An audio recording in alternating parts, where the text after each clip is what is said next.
Quando o cérebro reaprende algo, o que está acontecendo ali? É uma nova circuitaria, é um caminho novo? Como é que é? Esse que é o conceito de neuroplasticidade. É criar uma conexão, então se cria novos neurônios e principalmente novas sinapses. Sinapses é o quê? É a comunicação entre um neurônio e outro. Isso vai ocorrendo a vida inteira. Muita gente acha que não se cria mais neurônios depois que a gente fica adulto. Não se cria tanto quanto a gente é criança, mas se cria. E mais importante do que criar neurônio é criar comunicação. Então é como se fosse uma musculação mesmo. Aquela área ela vai ficando cada vez mais ativada no tamanho, então ela aumenta de tamanho e ela aumenta de função. É como se fosse uma musculação, vai criando novas conexões, novas fibras e aquilo vai gerando um aprendizado. Isso acontece quando a gente aprende uma língua, quando a gente aprende um caminho novo, né? Tem aquele estudo clássico, né, dos taxistas que eram antes de ter o Waze, né, os aplicativos que eles tinham que decorar os caminhos. E os taxistas eles tinham uma parte relacionada à localização geoespacial e mais desenvolvida, maior em média, com mais conexões do que outros motoristas. Agora talvez não tenham mais, né, mas a ideia é que quanto mais a gente treina uma habilidade, e como se fosse uma musculação, mais aquela habilidade se fortalece. E isso é o que cria um hábito. E então esse é o conceito atual, né? Neuroplasticidade, que um nome que muita gente fala, é basicamente isso. Não acontece uma vez só. Tem que ter uma forma consistente, mas uma forma que seja possível repetir e que você consiga perceber e tem um tempo adequado para que aquilo funcione. E aí o que a gente estuda é quanto tempo demora, quanto tempo você tem que repetir, né? Isso é importante porque só para ter uma expectativa realista. Muita gente fala, não tem que criar expectativa. Tem que criar, até porque você não consegue não criar. Todo mundo cria. O problema é quando a gente cria uma expectativa irreal, uma expectativa falsa.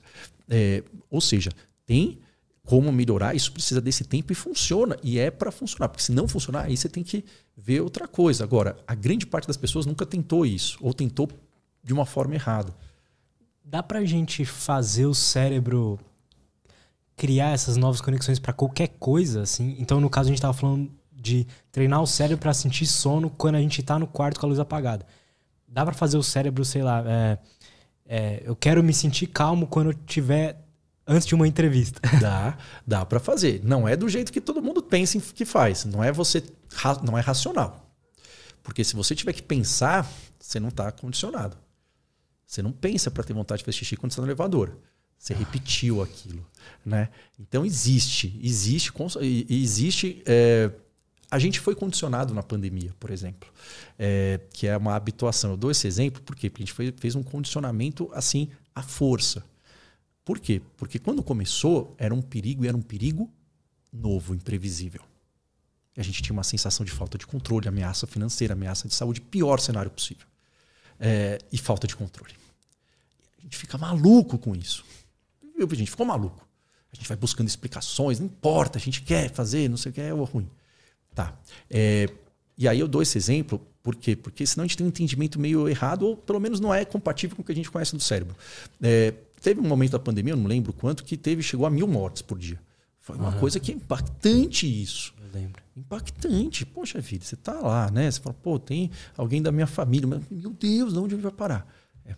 Isso foi em 2020, algum mês, eu não lembro. Era comum, tipo, alguém próximo direto falava, morreu aqui minha mãe. Era comum isso. E quando chegava, né, na TV, 1000 e tantas mortes. Bateu 1000 mortes. Meu Deus, era manchete. Eu lembro que chegou em 1000 mortes, teve a segunda onda lá em abril de 2021 também. Bateu, foi mais até. Você sentiu a mesma coisa que você sentiu em 2020? Não, é impossível. Isso não faz você ser um psicopata. Não faz. Por quê? Porque ninguém sentiu.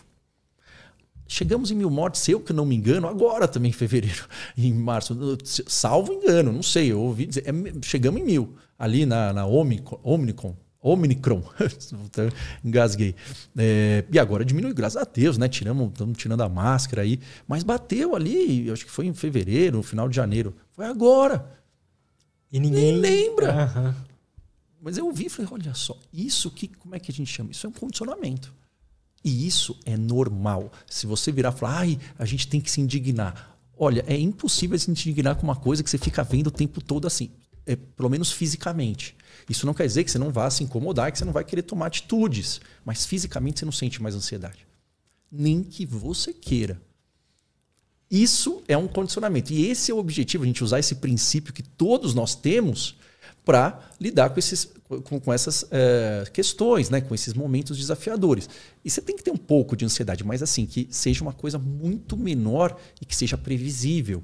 E isso, eu dou esse exemplo, por quê? Porque isso deu certo para todo mundo. A gente sentiu na pele, não foi pensando. Então, da mesma forma que a gente não pensou racionalmente para ter ansiedade, para ter depressão, para ter insônia, não é racionalmente que a gente resolve. É importante a gente mudar os pensamentos, mas principalmente treinar essa parte de comportamento. Então, do ponto de vista da psicologia baseada em evidências, né, daquilo que de fato se mostra eficaz, sempre o que tem o maior poder para melhorar de uma forma completa e de uma forma sustentável é a gente fazer um treino sistemático de comportamento. O que é isso? Um treino planejado de novas atitudes, novos hábitos, mas gradual e progressivo. Como assim? Uma musculação, por exemplo, para ativar o circuito do prazer. Isso é a terapia de ativação comportamental na depressão. Uma musculação para diminuir o tempo que você fica acordado na cama. Isso é a terapia de restrição de tempo na cama. Uma exposição ao sintoma físico do pânico, mas você controlando de forma gradual e repetida. Por quê? Porque você fazer uma vez a cada 2 meses é igual você ir na academia e puxar um ferro uma vez a cada 2 meses. Então, a gente fazendo isso, cria um novo hábito, mas tem que ser repetido, gradual e tem que ser sistematizado por um tempo. O princípio para se criar um novo hábito, então, é o mesmo para tudo, né? Para tudo, só que não é você fazer uma vez e a cada 4 semanas. Você precisa ter uma frequência e você precisa fazer de uma forma que você consiga repetir isso. Porque uma coisa que eu acho...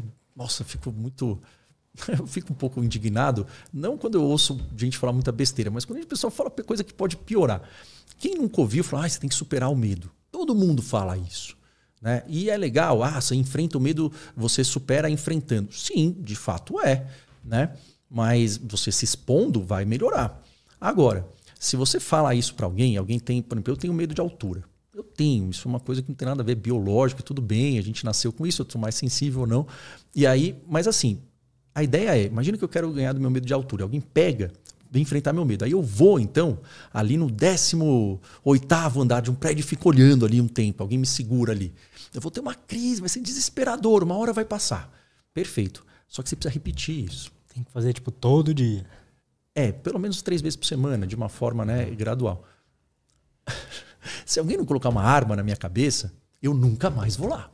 E aí, a chance de você ter um estresse pós-traumático, ou seja, aquela experiência ficar na memória, você ficar revivendo e piorar o medo, é maior, porque aí você reforçou o quê? Você reforçou que você não dá conta. Então... Mas então por que isso acontece? Assim, como é que, em vez da gente ir lá e, por exemplo, no seu caso de altura, ir lá e sentir esse medo absurdo, o que faz a gente voltar ali? Perfeito. É igual a musculação. Então, assim, a gente quer ficar forte, né? Imagina que você nunca fez... Eu não sei, meu filho tá todo... né? Marumbeirinho agora. Imagina que você tá fazendo o supino. Aí, sei lá quanto que se levanta no supino. Não sei. Você nunca fez. Ou você fez faz 20 anos. Você fez quando... eu era forte antes. Aí você vai lá. Você nunca fez. Aí você vai levantar, sei lá, 40, 80 quilos. Você fez. Tá... consegui. Tá. Aí você fica 3 dias sem conseguir mexer o braço. Quem nunca fez isso? Verdade. Isso. Isso ajudou você para quê? Para nada. Por quê? Porque isso não fez que a massa muscular, você ficou doído e você demorou um tempo para repetir.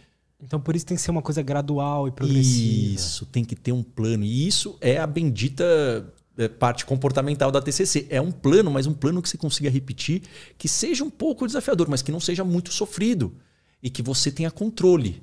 Mas é importante que isso tenha uma certa repetição. E aí isso então isso se chama, qual é o nome oficial? É uma exposição gradual, sistemática. Por isso que é um plano, é como se fosse uma repetição. E é por isso que muita gente que ouve ali falar não melhora. Ou se você faz e é sofrido e você não consegue repetir, o que você fez é o quê? Você mandou uma mensagem que de fato aquele perigo é mais intenso. Vai piorar. Então, não estou dizendo que, meu Deus, e agora o que eu faço? A ideia é a gente fazer como se fosse realmente a musculação. Você tem que forçar o seu músculo, tem que ter pequenas microfissuras, né? Tem que ser desafiador, mas não tem que ficar incapacitado do que você fazer uma vez intenso e ficar uma semana sem ir, né? Mas tem que ser algo prático. Então, por exemplo, na altura, né? Você fala, mas como é que eu vou fazer então? Né? Como é que eu vou fazer no avião? Sim, claro, tem que entender, tem a parte do pensamento, a parte do relaxamento. Mas, por exemplo, tem estratégias escritas, tem estratégias imaginativas, tem estratégias de visualização, que a gente vai fazendo treinos de visualização que você vai se habituando àquilo e vai vendo que você consegue. Mas repetido. Então, porque quando a gente visualiza, de fato a gente tem ativação de áreas como se estivesse acontecendo, mas mais fraco. Só que a gente precisa fazer isso progressivo. E treinos de visualização ajudam? Ajudam.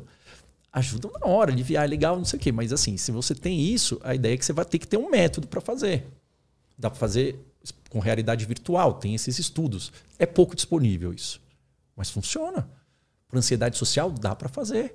Dá para fazer ali com questões escritas e imaginativas. E aí depois você vai com... passo a passo, sabendo, eu digo assim, né? A gente vai superando os medos de uma forma em que a gente se fortalece e a gente entra a gente compra a batalha com alta chance de vencer. A gente vence a guerra comprando uma batalha por vez, e aquela batalha que a gente entra para vencer. Se a gente entra numa batalha que a gente não tem como ganhar, a gente vai perder essa guerra. Uhum. Ou se a gente compra todas as batalhas ao mesmo tempo. Então a gente pega uma com uma alta chance de vencer. A gente tem que estar lá preparado, vai e consegue. Por quê? Porque o que faz você adquirir confiança não é enfrentar o medo. É você enfrentar e ver que você dá conta. Só que você precisa sentir.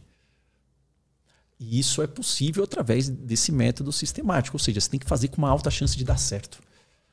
Perfeito. Porque se você enfrenta o medo e dá errado, igual no caso da altura, você reforça outra coisa. Exatamente. Né? Cara, muito bom, muito interessante. Isso, e eu juro para todo mundo que isso assim, é uma coisa bastante estudada, que é difícil comunicar. Né? E basicamente a minha função é tentar pegar isso e fazer de uma forma que a pessoa se motive a fazer. Mas não dá para fazer pela pessoa. Por quê? Porque se alguém pegar e levantar o peso por você, não vai dar certo. Total. Mas você não precisa fazer rápido, não fazer sozinho, e não é para ser sofrido. A ideia é que esse é o tratamento. E isso é a terapia que se mostra eficaz. É isso que é a TCC, e cada quadro vai ter um método específico. É isso, de forma muito simples.